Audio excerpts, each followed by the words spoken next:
Bonjour à tous et bienvenue sur Télé Nantes. La transition énergétique, c'est un vrai défi pour les entreprises locales.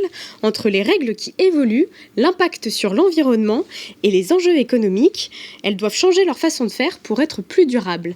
Mais comment les aide-t-on ? Quelles solutions existent ? Pour en parler, je suis avec Stéphane Bouganim.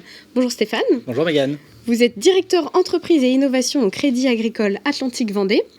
Pourquoi la transition énergétique, c'est un enjeu incontournable aujourd'hui pour les entreprises locales ? Alors c'est déjà une mission que se sont données beaucoup de dirigeants d'entreprises, celle de décarboner l'économie et en consommant moins d'énergie fossile, on décarbone.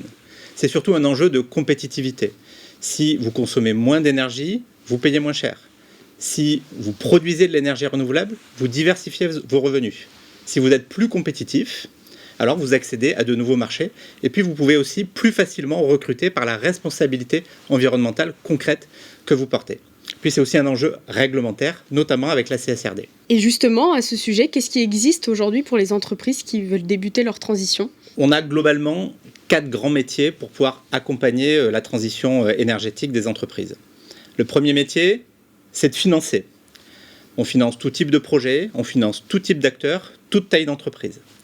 Le deuxième métier, c'est d'investir aux côtés de nos clients lorsqu'ils n'ont pas forcément les moyens d'investir dans ces actifs de production énergétique, par exemple. Et à ce titre, on devient producteur d'énergie renouvelable à leur côté.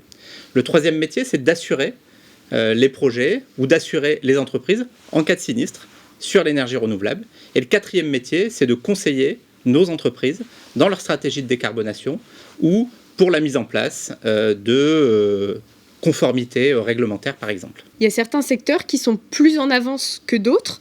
Est-ce que vous avez déjà des exemples concrets d'entreprises qui ont franchi le pas et que vous avez accompagnées ? Alors, des secteurs qui sont plus en avance, je citerai le monde agricole qui, depuis longtemps, a investi dans la transition énergétique.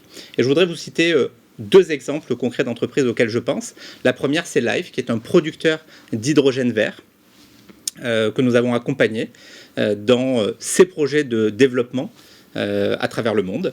Et le deuxième, c'est le groupe Terrena, que nous accompagnons aujourd'hui en conseil dans sa stratégie de décarbonation et dans la mise en place de la CSRD. Merci Stéphane d'avoir été avec nous. Et si vous souhaitez en savoir plus sur la transition énergétique proposée par le Crédit Agricole, rendez-vous sur le site internet.